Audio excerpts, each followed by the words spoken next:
Fellow South Africans, tonight I'm going to break with tradition by starting on time and keeping it short. There is no country on earth that was in lockdown as long as South Africa. The South African lockdown has been unique in many ways, including the banning of alcohol and tobacco, as there are exceptionally few countries that even considered such drastic measures. When we decided to use race as a measure of whether companies that are struggling as a result of the government-enforced lockdown should receive government support, we stooped as low as everything that we claim to fight against.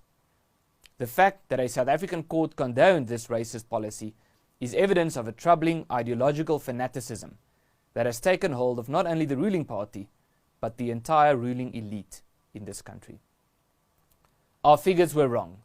We projected more than 300,000 deaths as a result of the coronavirus, when in fact we have had just more than 10,000. Still a tragic number, but not nearly what we predicted.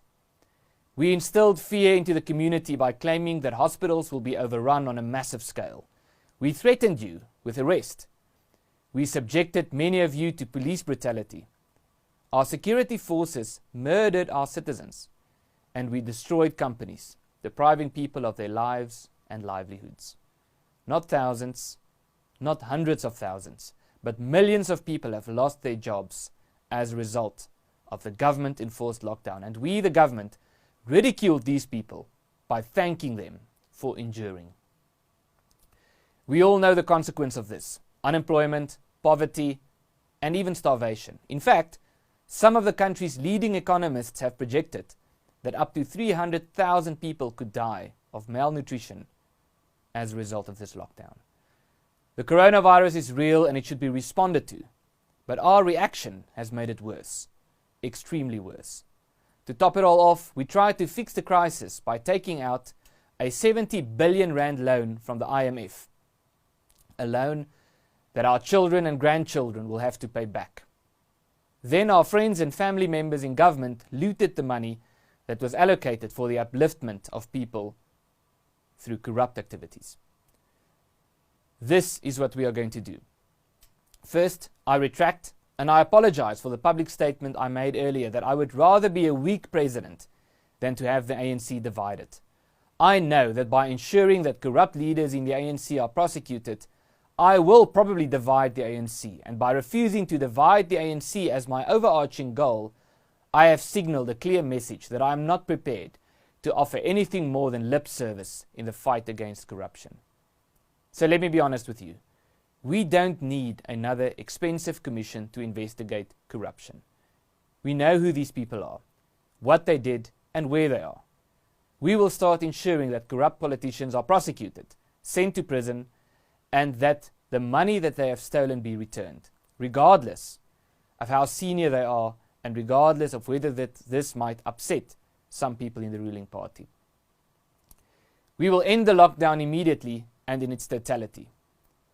Our hospitals are not overrun as a result of COVID-19.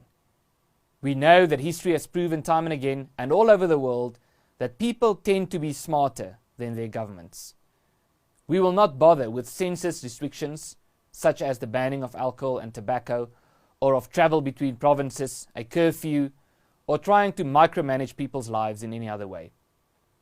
We know, and you know, that we, the South African government, is in a serious financial crisis. We have reached the fiscal cliff and we are staring down into the abyss already. But I have to be honest with you. The truth is that the South African government does not have a funding problem. We do not need more money to make ends meet. What we have is a spending problem. That is why we know that the solution to our financial crisis is not to raise taxes, but to do the opposite.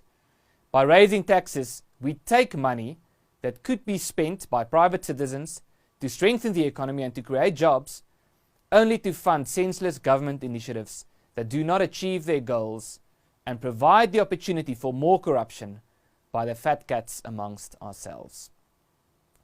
We are also fully aware of the extent of the underground world of tobacco trading and the links that these people have with government officials. We will ensure that the necessary people are prosecuted, regardless of who they are.